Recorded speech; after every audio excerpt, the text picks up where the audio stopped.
Hi, this is Ajay Anand and welcome to Hindi classes from excelup.com।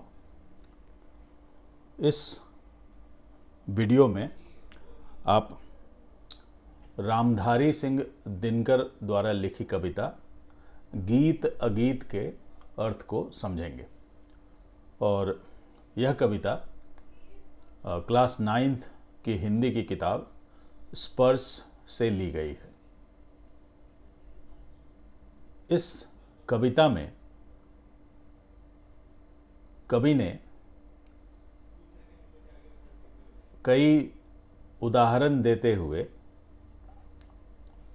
गीत और अगीत के बारे में बताया है।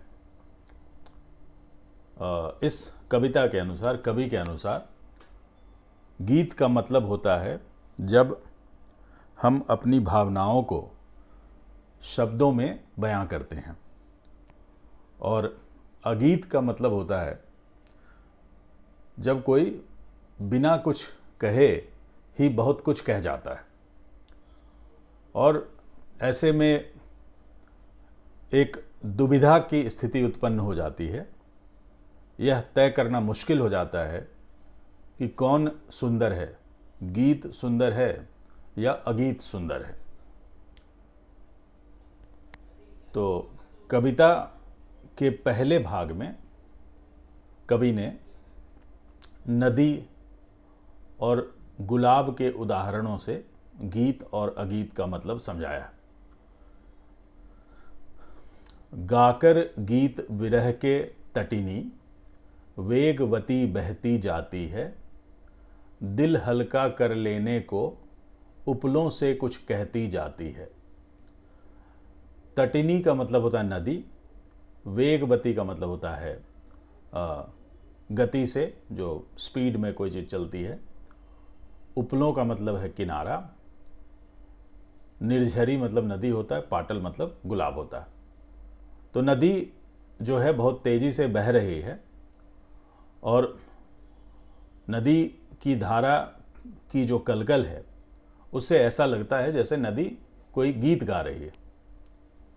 और कवि को लगता है कि नदी कोई विरह के गीत गा रही, विदाई के गीत गा रही है, क्योंकि जब भी नदी बहती है तो वह कुछ ना कुछ अपने पीछे छोड़ते हुए चली जाती है। किनारों को पीछे छोड़ती है, शहरों को पीछे छोड़ती है, गाँवों को पीछे छोड़ती है।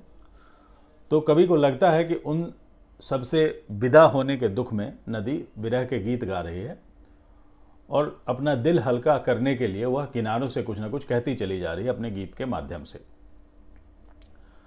तट पर एक गुलाब सोचता, देते स्वर यदि मुझे विधाता, अपने पतझड़ के सपनों का मैं भी जग को गीत सुनाता।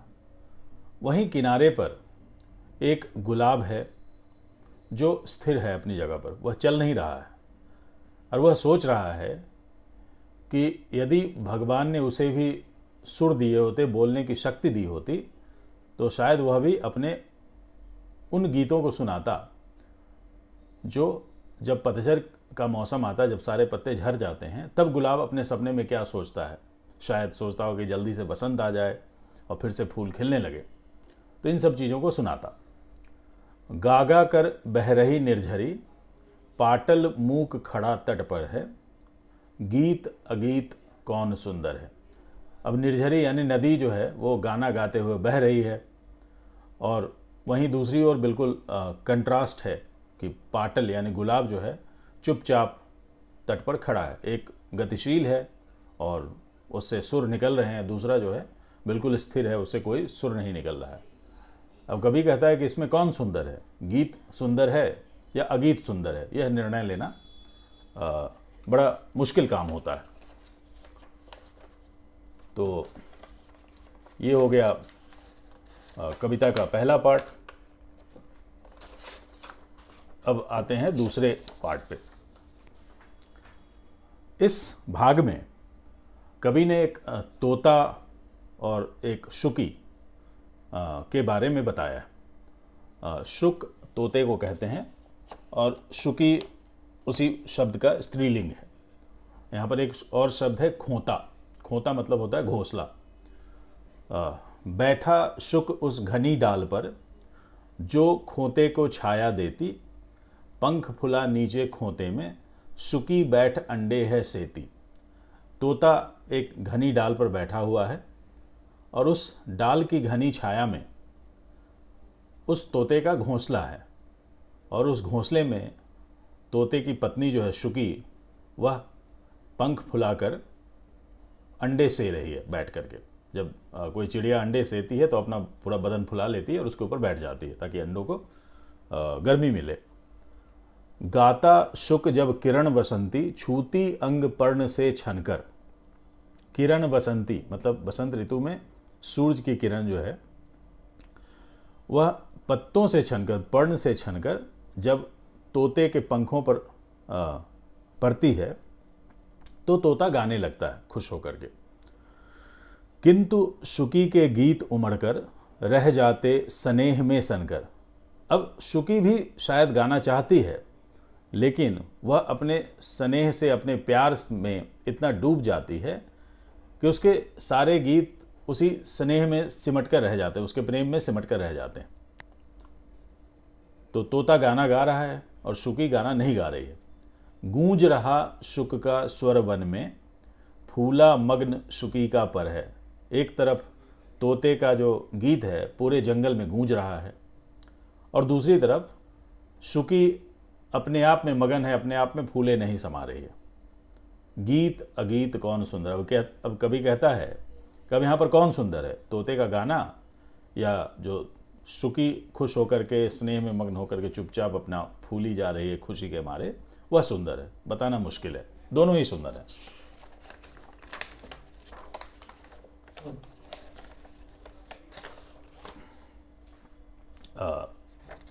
तीसरे भाग में कवि ने दो प्रेमियों के बारे में बताया है।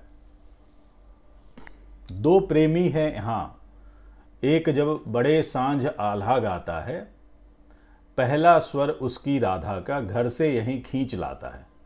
अब यहाँ पर दो प्रेमी हैं, और जो प्रेमी है वह शाम होते ही आल्हा गाने लगता है। आल्हा एक लोकगीत होता है, तो आप कुछ भी समझ सकते हैं, आल्हा गाता है या कोई लव सॉन्ग गा रहा है। पहला स्वर उसकी राधा का घर से यहीं खींच लाता है, और उसका गाना सुन करके जैसे ही वह आल्हा गाना शुरू करता है तो उसकी प्रेमिका अपने घर से खींची चली आती है। चोरी चोरी छिपकर सुनती है, हुई क्यों न मैं कड़ी गीत की, बिधना यूं मन में गुनती है। बिधना का मतलब होता है भगवान। वह आकर के चोरी चोरी छुप छुप करके उसके गाने को सुनती है और भगवान से कहती है, हे भगवान, मैं इस गीत का एक अंश क्यों नहीं हूँ, इस गीत में मेरा नाम क्यों नहीं, कोई शब्द ऐसा क्यों नहीं जो मेरे बारे में कहता। वह गाता पर किसी वेग से फूल रहा इसका अंतर है।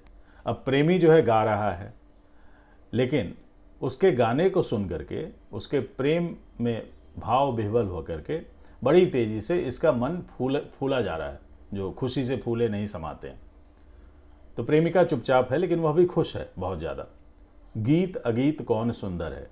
अब यहाँ पर कौन सुंदर है, गीत मतलब प्रेमिका गीत सुंदर है, या प्रेमिका जो चुपचाप खुश हो रही है, उसके प्रेम में डूबी हुई है, वह सुंदर है। कभी इसी दुविधा के बारे में बात करता है। That's all for this lesson. Thank you.